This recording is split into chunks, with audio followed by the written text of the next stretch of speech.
US President Donald Trump's recall of ambassadors has compounded staffing shortage at American diplomats posts across Africa, raising concerns for trade, investment, and economic diplomacy.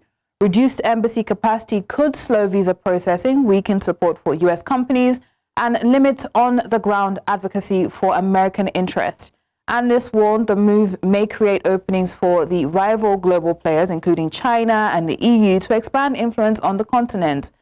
For African economies, the development underscores the importance of diversifying partnerships and strengthening regional cooperation. The key question is whether the recall represents a temporary disruption or signals a deep shift in U.S. engagement with Africa's fast-growing market. We have joining us from South Africa Professor Patrick Bond, political economist and professor at the University of Johannesburg. Compliments of the season, Prof. Holidays to you and your listeners, Joanna. Yes, sir. And looking at what's happening now, what does this recall represent across the continent? Well, the different ways to look at it include AGOA, Africa Growth and Opportunity Act, probably not having serious champions in Washington, as a bill is going through the House of Representatives. It has to still go to the Senate and be approved.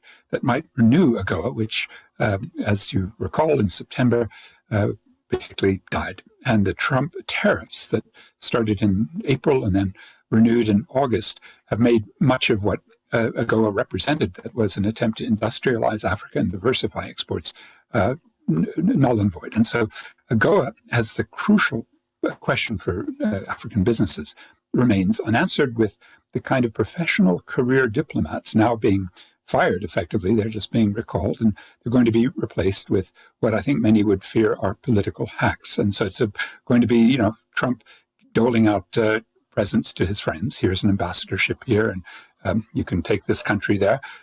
13 of the 29 are in Africa, and I think that does represent Trump's sense that it's not really very important to have the United States in Africa. The other big question, what will happen to USAID, United States Agency for International Development, was shut down by a South African. We apologize. That's Elon Musk, who wrecked a $64 billion a year program, and some of it is being brought back, such as PEPFAR, the Presidential Executive Program for AIDS Relief. But much of what the U.S. had done with soft power that it needed to get African votes in the United Nations, it's thrown away.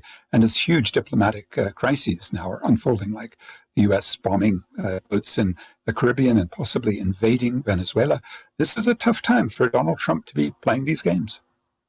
Indeed, the timing is not the best, but I mean, it's a weakening diplomacy, right, between U.S. and Africa. And one begins to wonder, if you're not engaging with Africa diplomatically, how else would you plan to engage or relate with Africa? Well, there are very specific sites in Africa. The Lobito corridor that goes from Angola through to Zambia and then up to the eastern side of the DRC will be considered crucial, even though it was opened by Joe Biden in the month that he had just before leaving a year ago. And Joe Biden wanted, as Donald Trump does, to have a better access to the copper from northern Zambia, but also all of the other rare earth materials and other minerals that come from the eastern DRC. And that'll be in competition with China. As you said, that's one of the big questions, that whether Trump cares enough about rare earth mineral access, that he actually does build that Lobito corridor out as much as possible. But that's only one of a very few sites. And as you've seen with the most industrial economy in Africa, the one that traditionally was the closest U.S. ally until 1994 when freedom came, South Africa, Trump really doesn't want to have anything to do with it. So he won't even let South Africans come to be part of the G20 process that began this month. And as I said, the diplomatic, let's say, disgust that Trump has not only engendered by throwing out career ambassadors and replacing them with his own America First political choices, but also by denying many Africans access. Even if you are a professional or a business person, you're coming from a country in Africa, Chad or Libya, or places where Trump has already named, I think it's close to a dozen countries, as on a hit list, and he won't allow visas. And I would blame not just Trump and his isolationism, it's called paleo-conservative ideology, but also Marco Rubio, who comes from the neoconservative. And they would normally want to have good relations with African leaders so that they can get their way in places like the United Nations General Assembly. But I think Trump's quite toxic approach to the continent, he once called a continent of S-hole countries, it does reflect in the fact that 13 of these 29 ambassadors are just being tossed out.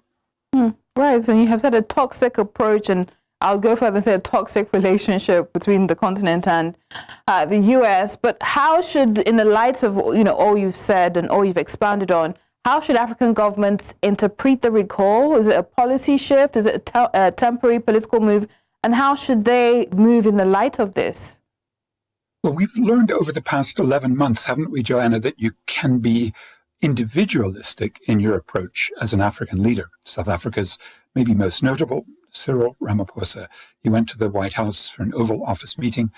He brought some famous white golfers, white businessmen with him.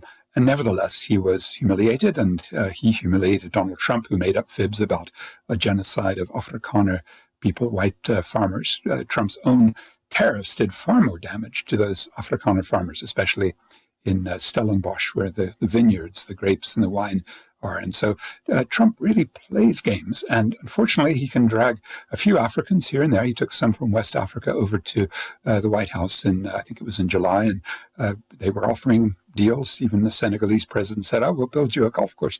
I think we now know that doesn't work. And we shouldn't see the continent divided and ruled as it has been in 2025. What that might mean is that the African Union can start processing information about how much damage Trump has done to our economies, getting rid of U.S. aid, which is a huge flow of funds. In South Africa's case, $460 million a year, plus $1 billion climate finance package that's gone.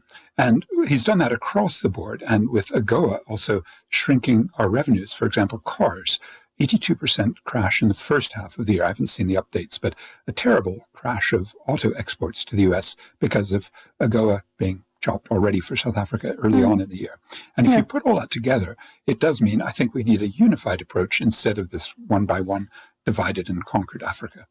A unified approach across the continent. It's interesting that you brought up the damage he has done to the African economy so far. But after this break, we'll take a look at the damage or potential damage this particular move could have on the business community. Do stay with us, Prof.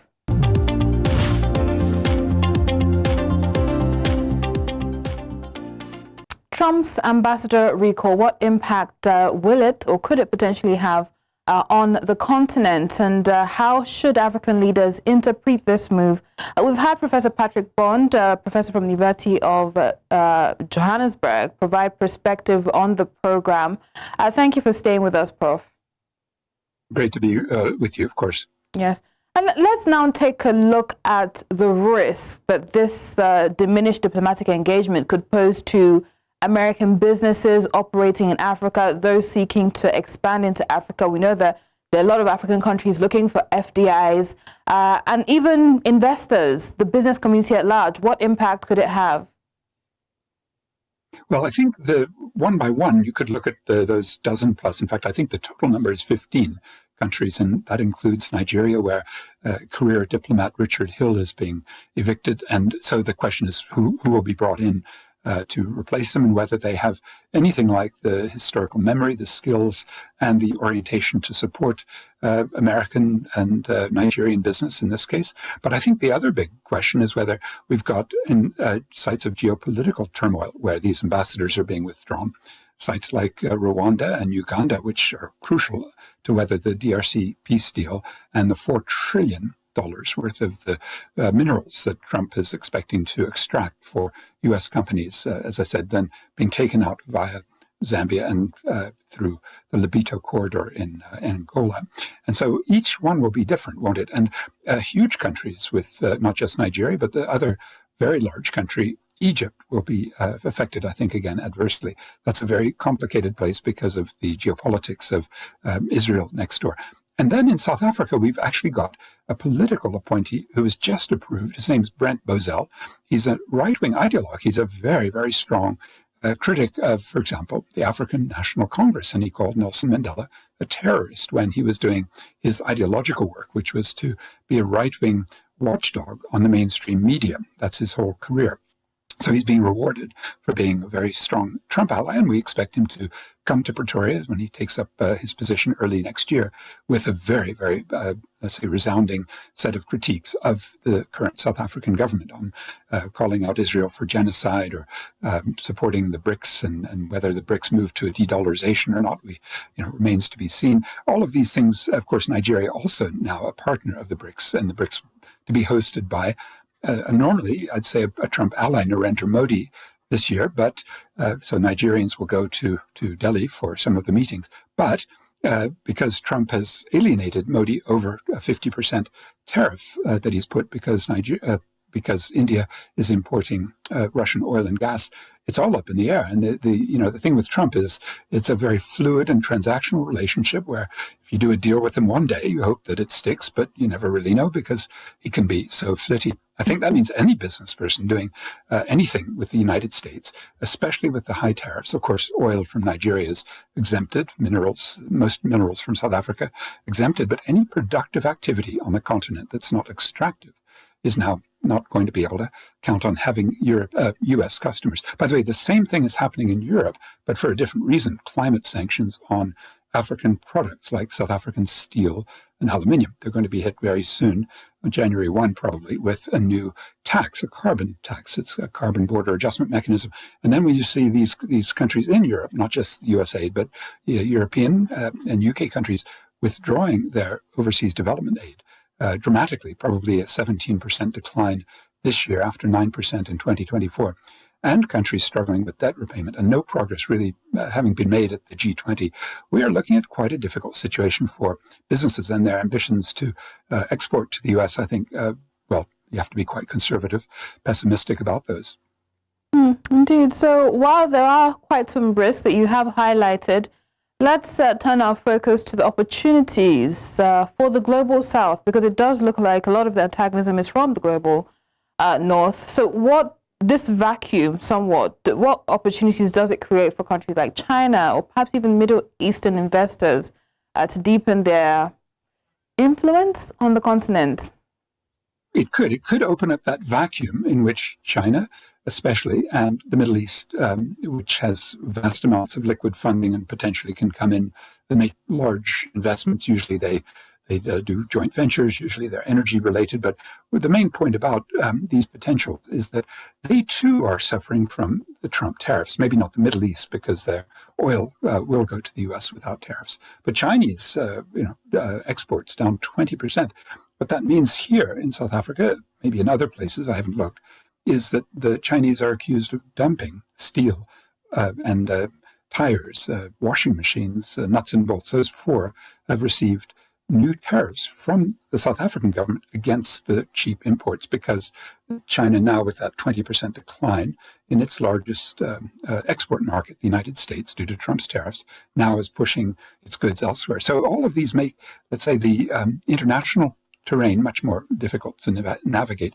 So then we'd ask, okay, well, would the African continental free trade area now come into final form? Can we make much more rapid progress? 5 years, very, very little progress has been made.